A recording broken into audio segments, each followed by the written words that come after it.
Sir ముఖ్యంగా AP రాష్ట్ర ముఖ్యమంత్రి, అదేవిధంగా ఏపీ విద్యాశాఖ మంత్రి లోకేష్ గారు లండన్ అన్నట్టు కూడా వార్తలొస్తున్న పరిస్థితి.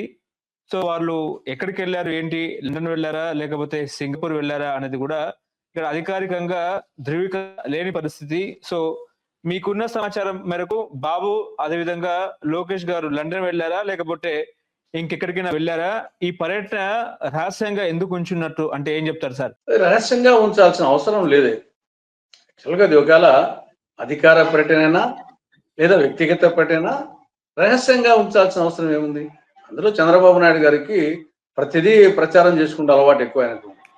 బాబు కొడుకు ముప్పావు మసాలా పెట్టినట్టు. కాబట్టి ఆయన ప్రతిదీ ప్రచారం చేసుకునేవాడు. మరి అట్లాంటిది ఇప్పుడు ఈసారి విదేశీ పర్యటన రహస్యంగా ఎందుకు పెట్టినాడో అర్థం కావడం లేదు. అది పోనీ ఏ దేశానికి పోయింది కూడా తెలియడం లేదు. ఎందుకు పోయింది తెలియడం లేదు.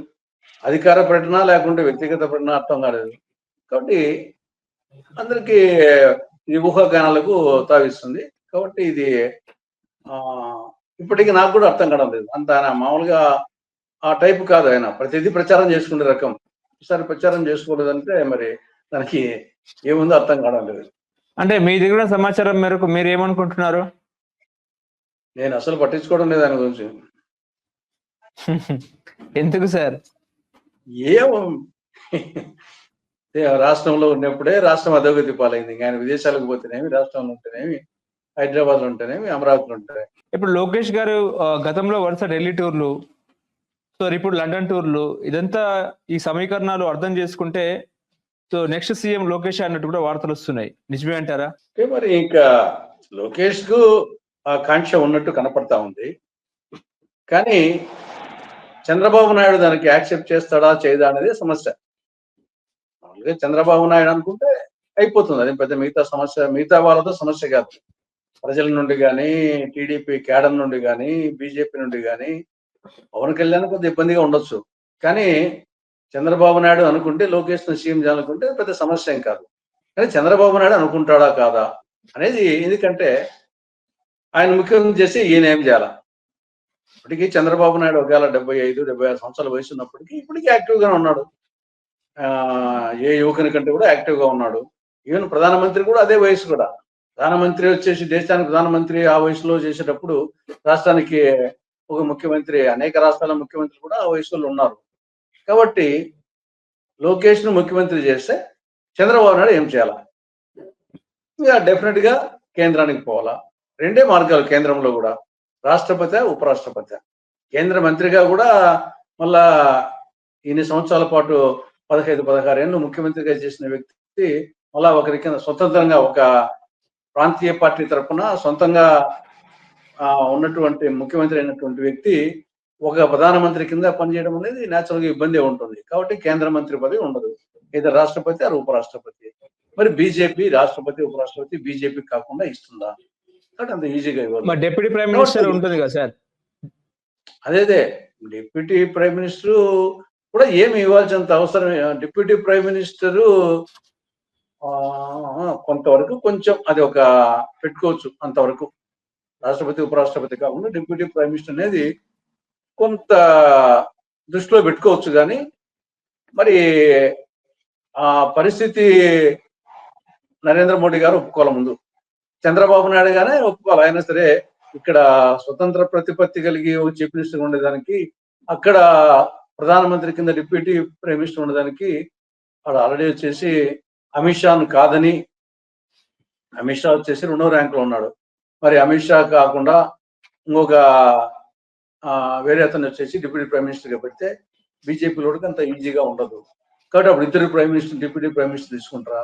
కాబట్టి అంత ఈజీ కాదు. దానికి తోడు నేను అనుకుంటున్నానంటే 2029 ఎన్నికలు లేదా వచ్చే సార్వత్రిక ఎన్నికల వరకు చంద్రబాబు నాయుడు గారి నేతృత్వంలోనే అటు పార్టీ కానీ, అధికార సీఎంగా కానీ ఎన్నికలు వచ్చేసి ఆయన నేతృత్వంలో జరుగుతాయి. ఆ ఎన్నికల్లో ఒకవేళ అధికారంలోకి వచ్చినా రాకుండా తర్వాత వచ్చేసి పార్టీ పగ్గాలు, అధికారంకి వస్తే ప్రభుత్వ పగ్గాలు లోకేష్కి వస్తాయి. కానీ ఇప్పుడే వచ్చే సార్వత్రిక ఎన్నికల లోపు చంద్రబాబు నాయుడు గారు ఆ రిస్క్ తీసుకుంటారని అనుకోవడం లేదు. ఎందుకంటే రిస్క్తో కూడుకున్న పని. ఇప్పుడు ఒకవేళ మంచి మెజారిటీ ఉండొచ్చు, కానీ ఆయన ఏం చేయాలనేది ఒకటి వస్తుంది. న్యాచురల్గా ఇంకా కొంత ప్రజలు కానీ క్యాడర్ కానీ కొంత యాక్సెప్టబిలిటీ ఇప్పుడిప్పుడే వస్తుంది, కానీ ఇంకా ఆ స్థాయికి పూర్తిగా రాలేదు. ప్రత్యేకించి వచ్చేసి పవన్ అప్పుడు ఏం చేయాలా? పవన్ వచ్చేసి ఒకవేళ కూటమిలో ఉన్నా కానీ ఆయన లోకేష్ కింద డిప్యూటీ సీఎంగా చేయలేడు. ఇక్కడ ఖచ్చితంగా వచ్చేసి ఆయన పదవి తీసుకోడు. చంద్రబాబు కింద పనిచేసేది వేరు, లోకేష్ కింద ఉండడం వేరు. కాబట్టి ఆయన బయటకు వచ్చి చేసేది ఏం లేకున్నా కానీ ఆయన డిప్యూటీ సీఎంగా ఉండడు. బయటకు వచ్చిన తర్వాత ఇంకా ఇప్పుడున్నటువంటి ఆ యొక్క అనుబంధము అది డెఫినెట్ గా తగ్గిపోతుంది. అది క్రమేణా ఎక్కడికైనా దారితీస్తుంది లోకలకు. కాబట్టి నేను అనుకోవడం వచ్చే సార్వత్రిక ఎన్నికల వరకు చంద్రబాబు నాయుడు ఆయన యాక్టివ్నెస్ రీత్యా కానీ ఆరోగ్య రీత్యా కానీ ఏమి పెద్ద ఇబ్బంది ఉన్నట్టు పరిస్థితి లేదు. కాబట్టి ఆయన నాయకత్వానే కొనసాగుతుంది. కాబట్టి లోకేష్ ను ఎలివేట్ చేస్తారు బాగా. ఈ లోపల విదేశీ టూర్లు కానీ ప్రైమ్ మినిస్టర్ ను ఫ్రీక్వెంట్ గా కలుస్తున్నాడు, పార్టీ మీద కూడా పట్టు సాధిస్తున్నాడు. కొంత పవన్ కళ్యాణ్ కూడా ఇంకా నెక్స్ట్ లోకేష్ సీఎం అనే ఒక అట్మాస్ఫియర్ క్రియేట్ చేసే విధంగా ఆయన ఎలివేట్ చేస్తారు. కానీ పూర్తిగా వచ్చేసి ముఖ్యమంత్రి చేస్తారని అనుకోవడం లేదు. కానీ పైకి మాత్రం వార్తలు ఉన్నాయి, త్వరలో వచ్చేసి బహుశా చేస్తారేమో అనే వార్తలు ఉన్నాయి. కానీ నేను అనుకోవడం లేదు ఆయన ఎలివేట్ చేస్తారు, కానీ ముఖ్యమంత్రిగా సీఎం గారే చంద్రబాబు కొనసాగుతారు అనుకుంటున్నాను. మరి పవన్ కళ్యాణ్ పరిస్థితి ఏంటి సార్? మరి కాపులు కూడా అటు వాళ్ళ నాయకత్వాన్ని కూడా తీసుకురావాలి అధికారంలోకి అన్నట్టు కూడా వాళ్ళు కూడా భావిస్తున్న పరిస్థితి. కాపు రాజ్యాధికారం రావాలని చెప్పేసి కూడా మాట్లాడుతున్నారు. ఇటీవల ఐపీఎస్ అధికారి సునీల్ కుమార్ గారు కూడా కాపులు సీఎం అవ్వాలి, దళితులేమో ఉప ముఖ్యమంత్రి అవ్వాలంటూ కూడా ఆయన వ్యాఖ్యల్ని ఒక కాంగ్రెస్ పార్టీ సీనియర్ నాయకుడిగా ఈ పరిణామాలు జరుగుతాయా? ఇప్పుడు చాలా మందికి తెలియని విషయం ఏమంటే కాపులు ముఖ్యమంత్రి ఇంతవరకు కాలేదనుకుంటున్నారు. ఇప్పటి వరకు అయిన మెజారిటీ ముఖ్యమంత్రి అందరూ కాపులే. నీలం సంజీవ్ రెడ్డి కాపు, కాసు బ్రహ్మాందర్ రెడ్డి కాపు, కోట్ల విజయభాస్కర్ రెడ్డి కాపు, వైఎస్ రాజశేఖర రెడ్డి కాపు, జగన్మోహన్ రెడ్డి కాపు, కిరణ్ కుమార్ రెడ్డి కాపు. వీళ్ళందరూ ముఖ్యమంత్రులందరూ కాపులే. వాళ్ళకు పక్కనేది రెడ్డి ఉందని చెప్పేసి రెడ్డి అనుకుంటారు, కానీ రెడ్డి అనేది టైటిల్, క్యాస్ట్ వచ్చేసి కాపు. మా సర్టిఫికెట్, నేను కూడా నా సర్టిఫికెట్ లో నా పేరు తులసిరెడ్డి, కానీ నా సర్టిఫికెట్ ఏముంటుంది? Nationality Indian, religion Hindu, caste Kapu. కాబట్టి ఆ ప్రకారం అనుకుంటే పవన్ కళ్యాణ్ కాపు కాదు, పవన్ కళ్యాణ్ తెలగ. ఆయన సర్టిఫికెట్ లో చిరంజీవి కానీ 10th క్లాస్ సర్టిఫికెట్ తీసుకోండి, nationality Indian, religion Hindu, caste వచ్చేసి తెలగ. మా అందరికీ కాపు ఉంటుంది, ఆయనకు తెలగ ఉంటుంది. కాబట్టి అది చాలా మందికి తెలియకపోయింది. ఏదో ఇంతవరకు కాపులు ముఖ్యమంత్రులు కాలా, వచ్చేసి పవన్ కళ్యాణ్ చిరంజీవులు కాపులు అనే ఒక కాన్సెప్ట్ పోతున్నారు. అది చాలా మందికి తెలియని విషయం. అది ఇంతవరకు రెడ్డి అనేది టైటిల్ మాత్రమే. ఇప్పుడు నా పేరు కాపులు రెడ్డి పెట్టుకుంటారు. మదనపల్లి ప్రాంతంలో కమ్మ వాళ్ళు కూడా రెడ్డి పెట్టుకుంటారు, పక్కన రెడ్డప్ప రెడ్డి, ఆయన కమ్మ రెడ్డప్ప రెడ్డి. అదేవిధంగా బలిజ, మా ఊరి పక్కన ఇడుపులపై ఉంది, అక్కడ బలిజ వాళ్ళందరూ వచ్చేసి రెడ్డి పెట్టుకుంటారు. పెద్ద సుబ్బారెడ్డి, చిన్న సుబ్బారెడ్డి, పుండరీకాచారెడ్డి అని. మైదుకూరులో బలిజ ఎక్కువ. ఆడ వచ్చేసి ఒక ఆయన గతంలో చెప్పిట్టున్నాడు, ఆయన పేరు పెద్దరెడ్డి, ఆయన బలిజ క్యాస్ట్, ఆయన పేరే పెద్దరెడ్డి. అదేవిధంగా రఘువీరారెడ్డి, పిసిసి ఇప్పుడు సిడబ్ల్యూసీ మెంబరు, పిసిసి మాజీ అధ్యక్షులు, ఆయన కూడా వచ్చేసి రెడ్డి కాదు. తర్వాత పులింద నియోజకవర్గంలో వేముల ప్రాంతంలో కొన్ని గ్రామాల్లో మొత్తం యాదవులందరూ రెడ్డి పెట్టుకుంటారు. కొన్ని చోట్ల ఎస్టీలు కూడా రెడ్డి పెట్టుకుంటారు. కాబట్టి రెడ్డి అనేది అది ఒక టైటిల్. అదేవిధంగా రావు అనేది ఒక టైటిల్. ఇప్పుడు ఎన్టీ రామారావులో రావు ఉంది, తర్వాత వచ్చేసి వెంగళరావులో రావు ఉంది, పివి నరసింహారావులో రావు ఉంది. మరి వాళ్ళ ముగ్గురు వచ్చేసి ఒకటే క్యాస్టా? పివి నరసింహారావు రావు, ఆయన బ్రాహ్మణు. వెంగళరావు రావు, ఆయన వెలమ. ఎన్టీ రామారావు రాము, కమ్మ. అన్నీ ఇది కూడా అంతే తప్ప సర్టిఫికేట్ ఫైనల్. సర్టిఫికేట్ ఏముంటుంది? ఇప్పుడు చేసి నేను చెప్పిన ముఖ్యమంత్రి అందరికీ కాపు ఉంటుంది. కాబట్టి ఇంతవరకు ఏదో కాపు రాజ్యం రాలేదు, కాపులు ఎస్టీలు గెలుస్తాయని ఎంత అయినప్పటికీ ఇది క్యాస్ట్ పేరు మీద ఏ పార్టీ మనుగడ సాగించాలన్నా, ఏ నాయకుడు మనుగడ సాగించాలన్నా అది తాత్కాలికమే, కానీ ఫైనల్ గా అది వచ్చేసి శాశ్వతంగా ఉండదు.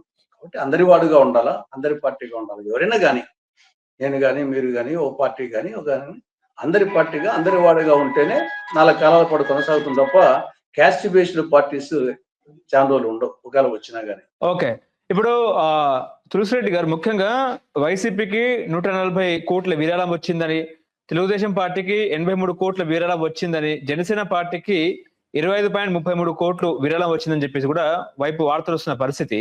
ఇప్పుడు అధికారంలో ఉన్న టీడీపీ, జనసేన 2 పార్టీల కంటే ఓటమి పాలైన వైసీపీకి కూడా ఎక్కువగా విరాళాలు వచ్చిన పరిస్థితి. దీన్ని ఎట్లా అర్థం చేసుకోవచ్చు సార్? మొత్తము జాతీయ పార్టీలు, రాష్ట్ర పార్టీలు అన్ని తీసుకుంటే ఒక టైపు. మొత్తం 80% విరాళాలు వచ్చేసి ఒక బీజేపీకి పోయినాయి. మిగతా 20% లోనే కాంగ్రెస్ కానీ, ప్రాంతీయ పార్టీలు కానీ, ఆ ప్రాంతీయ పార్టీలో టీడీపీ కానీ, వైకాపా కానీ, జనసేన కానీ, కాబట్టి మొత్తం 80% వచ్చేసి బీజేపీకి పోయింది. కాబట్టి ఆ కోణం ఒకటి. అంటే ప్రస్తుత పరిస్థితి ఎలా ఉంది అనేది ఒకటి తెలుస్తుంది. రెండవది వచ్చేసి సరే ఇచ్చే వాళ్ళు పారిశ్రామికవేత్తలు, వాళ్ళ యొక్క అనుకూలతలు బట్టి కొంత ప్రభుత్వం యొక్క అవసరాలు బట్టి వాళ్ళకు పార్టీ నాయకత్వాలతో అనుకూలతలు బట్టి కూడా ఉంటాయి. కాబట్టి టీడీపీకి వచ్చినా, జనసేనకి వచ్చినా, వైకాపాకి వచ్చినా ఎంత నథింగ్, బీజేపీతో పోలిస్తే నథింగ్. కాబట్టి అదేమి వాళ్ళకి ఇంత వీళ్ళకి ఇంత అని పెద్ద చెప్పుకోదగ్గ లెక్కలేం కాదని అనిపిస్తున్నారు. ఆ ఎక్కువ తక్కువలు బీజేపీతో పోలిస్తే నథింగ్ అనమాట ఇద్దరికి.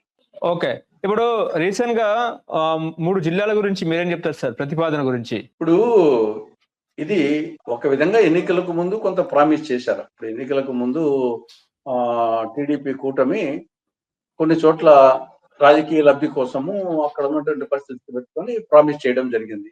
ఇప్పుడు మార్కాపురము, మదనపల్లి ఇవి.